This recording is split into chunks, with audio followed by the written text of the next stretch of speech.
Telah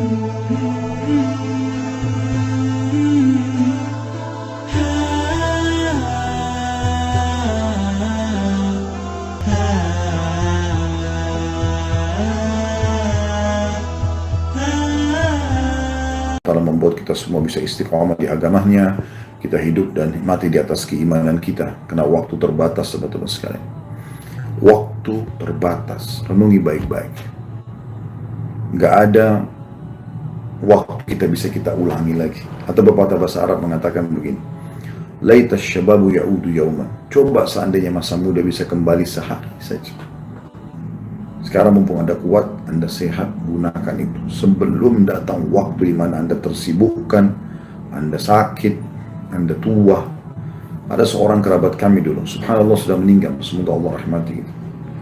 Jadi beliau ini di masa umurnya terakhir sekarang sudah sangat tua. Hampir 70 tahun umurnya. Baru dia bilang, saya ingin sekarang mau belajar tentang sejarah-sejarah sahabat, kemudian saya mau menulis.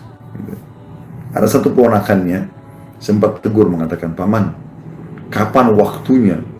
Karena sekarang beliau bukan seorang ulama yang langsung bisa nyusun buku gitu kan. Kayak Ibnu Qayyim rahimahullah menyusun Zadul Ma'ad 5 jilid hanya di musim haji. Karena ilmu sudah di otaknya semua, tinggal dia tulis saja. Dan sekarang Masya Allah manfaatnya ratusan tahun beliau sudah meninggal bisa didapat. Ini orang baru mau belajar di umur hampir 70 tahun. Kata ponakannya, di mana Anda selama ini paman? Kok baru sekarang? Waktu mahal. Istiqomah teman-teman sekalian. Anda hanya akan merasakan nikmatnya iman dan ibadah itu kalau Anda istiqomah. Kalau orang Senin Kamis ibadahnya, kapan dia suka dia ibadah, kapan enggak urus. Itu percuma. Jadi nggak ada juga kenikmatannya ibadah itu. Anda akan rasakan sekali kenikmatan ibadah justru pada saat Anda maksimalkan, selalu mengerjakannya, lama-lama jadi istiqomah, dan itu justru ada kenikmatan. Kenikmatan yang terbukti kita jadi nggak mau berhenti, ketagihan. Ada jemaah saya gara-gara dia coba praktikin beberapa dalil yang kami sampaikan tentang sedekah. Dia mengatakan, Ustaz, saya sampai ketagihan sedekah itu.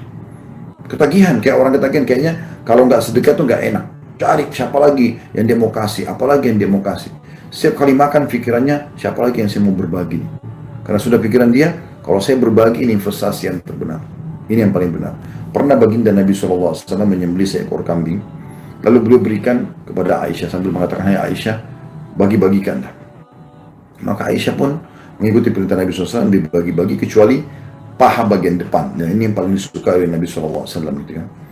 Maka setelah itu Nabi SAW sibuk dengan kegiatan di luar rumah, datang, setelah itu beliau mengatakan, wahai Aisyah, bagaimana? Apa yang sudah kau lakukan dengan kambing tadi? Kata dia, ya Rasulullah, sudah habis semuanya, kecuali pahanya. Pahanya saya tinggalkan buat Anda. Kata Nabi SAW, keliru hai Aisyah. Kau harus ucapkan apa? Ucapkanlah kalau semuanya ada dan habis satu pahanya. Apa maksudnya? Maksudnya yang kau sedekahkan itu yang kita akan terima pahalanya di akhirat. Yang kau tinggalkan kita makan nih paha, ini sebenarnya yang habis. Begitu cara memahami kalau orang sudah istiqamah, memaksimalkan waktunya. Dia tahu kalau apa yang dia kerjakan itu adalah dia akan panen di sana, maka dia selalu memberikan yang terbaik. Ingat teman-teman sekalian ya, Allah Subhanahu wa taala tidak pernah butuh dengan ibadah kita. Jadi jangan pernah antum atau Anda beribadah karena berpikir Allah butuh. Makanya kita sholat itu asal jadi saja. Yang penting sudah store kewajiban. Nah, kita biar ibadah teman-teman ribuan tahun nggak ada manfaatnya buat Allah Subhanahu wa taala. Allah nggak butuh itu. Allah hanya mau menilai ketakwaan kita, kepatuhan kita kepadanya. Seperti itu. Ya, jadi harus hati-hati memang. Kita harus istiqomah. Anda tidak akan merasakan kenikmatan ibadah sampai ada istiqomah. Ya. Dan saya sudah sampaikan kiat-kiat istiqomah. Jangan lupa, yang pertama nuntut ilmu. Selalu buat simbol tidak ada hari tanpa ilmu. Dengarin selalu. Yang kedua, Anda harus mengamalkan isi ilmu itu. Nggak bisa tidak. Dengarin sholat malam, amalkan. Dengarin puasa, amalkan. Dengarin baca Quran, amalkan. Yang ketiga, bentuk komunitas yang saleh. Bentuk teman-teman yang baik. Grup-grup WA kita semuanya orang-orang yang baik dalamnya. Yang isinya selalu berbagi kebaikan-kebaikan. Yang keempat, berdoa kepada Allah Subhanahu wa ta'ala supaya diistiqomahkan. Allah Subhanahu wa ta'ala memerintahkan kita untuk itu. Gimana bayar fidyah istri yang hamil 2,5 kilo beras per hari? 2,5 kilo beras per hari, mirip dengan zakat fitrah. Ya. Tinggal dikali jumlah hari yang Anda tidak ada atau tidak puasa. Kalau kita sudah tarawih, bolehkah kita tahajud lagi? Boleh. Yang mengatakan sholat malam, tarawih dan malam itu dipilih salah satunya. Ini pendapat pertama. Dan tidak lebih dari 11 rakaat. Ada pendapat kedua mengatakan orang boleh tarawih, boleh juga disambung dengan sholat malam. Kalau Anda pernah lihat ya, mungkin tahun ini tidak ada barangkali ya, sholat tarawih di Masjid Haram Mekah di 10 terakhir Ramadan sekitar 33 rakaat sholat itu. Setahu saya nggak ada masalah. Saya pun berpegang pada pendapat yang tarawih mau sholat malam lagi gitu kan. Tapi teman-teman perlu garis bawahi satu hal. La witraini fi lailah. Nggak ada 2 witir dalam satu malam. Ya. Baik, selanjutnya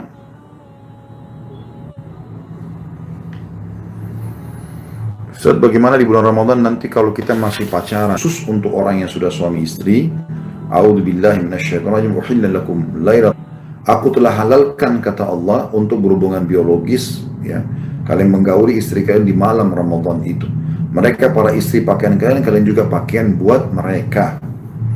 Tapi kalau pacaran yang dimaksud adalah bukan suami istri, hukumnya haram di Ramadan atau di luar Ramadan. Apalagi di Ramadan, untuk apa gitu kan. Jadi ini hukumnya haram, tidak boleh. Melihat yang lawan jenis bukan mahram, haram. Menyentuhnya haram, menyiumnya haram. Ya, ini semuanya bisa masuk dalam haram. Dan pacaran sebelum nikah sama saja tanda kutip dengan zina. Nggak ada bedanya. Walaupun Anda bilang enggak, saya tidak sampai meletakkan kemaluan di kemaluan, tetap aja.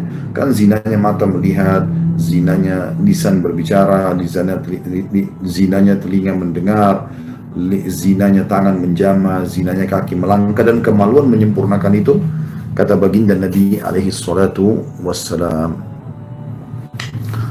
Assalamualaikum warahmatullahi wabarakatuh. Bagaimana hukum pernikahan yang sudah terpisah 2 tahun lebih dan terakhir suami tidak ada lagi atau tidak lagi hubungan suami istri? Tetap status suami istri selama belum ada perkataan tolak dari suami. Selama suami belum, ada 2 hal yang bisa terjadi ya.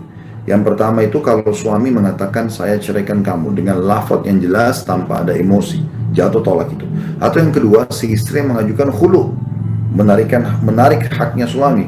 Dia mengadukan kepada hakim setempat, hakim lalu memanggil si suami, lalu kemudian mengajak berdiskusi. Kalau tidak ada titik temu, maka hakim mengeluarkan khala namanya, menarik haknya si suami dan diceraikan. Kalau selain daripada ini tidak ada hubungannya, walaupun sudah 2 tahun tidak berhubungan biologis. Dan ini was-was syaitan, teman-teman sekalian. Bagi Anda yang sudah berumah tangga mendengarkan ceramah kami ini, berhenti untuk menutup pintu biologis dengan pasangan. Ini kenikmatan Allah kasih dan halal, gitu kan? Makanya kita harusnya bisa memberikan yang terbaik pada pasangan kita dan nikmati yang ada. Sampai kata Nabi SAW, kalau seseorang di antara kalian melihat lawan jenis yang mengundang syahwatnya di luar, kembalilah pada pasangannya, karena dia memiliki apa yang dimilikinya. Ujungnya kemaluannya sama. Beda casing, iya. Oh ini putih, oh ini Arab, oh ini Melayu, oh ini bule, oh ini... Ujung-ujungnya sama saja. Gitu kan? Maka jangan sampai buka pintu ini ya. Saya sering dengarkan keluhan seperti ini. Sudah setahun tidak biologis, 2 tahun tidak biologis, ada 10 tahun tidak biologis, tinggal. Lalu untuk apa suami istri? An-nikah dalam bahasa Arab itu, definisinya nikah ya, itu adalah al-wata', biologis itu. Memang biologis. Makanya Nabi SAW mengatakan, man tazawwaja faqad dhamina nisfa dinahu falyattaqillah fi nisfil baqi. Siapa yang telah menikah, dia telah menyelamatkan setengah agamanya, karena dia sudah punya tempat pelampiasan biologis. Maka dia tinggal menjaga setengah yang tersisa, gitu kan? Jadi harusnya kita memperindah biologis itu. Bahkan sebagian ulama menjadikan biologis bagian daripada pendekatan diri kepada Allah Subhanahu wa taala yang halal, tapi ya, yang halal tentunya suami istri. Kata Nabi sallallahu alaihi wasallam, fi bidi ahadikum sadaqah. Di kemaluan kalian ada sedekah, ada pahala besar. Para sahabat kaget lalu berkata, ayati ahaduna ahadu walahu fihi ajr. Wahai utusan Allah, apakah seseorang di antara kami menggauli istri yang dapat kenikmatan, dia juga dapat pahala? Kata Nabi SAW, ara'aitum law wada'tumu fil haram alakumul wizr. Tidakkah kalian lihat kalau kalian letakkan kemaluan kalian pada yang haram, kalian dapat dosa? Kalau zina, kata para sahabat, bala ya Rasulullah, benar wahai utusan Allah. Kata Rasulullah, oh kadzalika fil halal, juga kalau yang halal. Coba buat setiap hubungan biologis itu sesuatu yang indah, sesuatu yang baik. Setiap suami, setiap istri berusaha coba memberikan dari penampilan, minyak wangi, bau mulut, bau badan yang terbaik, supaya jangan membuka pintu syaitan agar membuat rusak. Ingat, perceraian bermula dari rusaknya biologis. Kapan biologis itu baik, maka 50% masalah rumah tangga sudah selesai. Kapan dia rusak, maka rusak. Makanya dalam hadis Bukhari, Nabi SAW ingatkan, iblis punya singgasana di lautan dan dia selalu dia selalu terima laporan setiap hari dari anak cucunya. Ada yang mengatakan, saya baru buat si fulan membunuh, saya baru buat si fulan mabuk, saya baru buat si fulan mencuri. Bagi iblis dianggap biasa. Sudah, gitu loh. Sampai ada datang anak cucu yang mengatakan, saya baru ceraikan suami istri. Kata iblis, kamu jagoannya. Jadi itu. Dan awal pemula cerai adalah ini. Makanya jangan dirusak teman-teman sekalian. Diperindah, ya. Disambut dengan baik supaya tertutup pintu-pintu fitnah itu.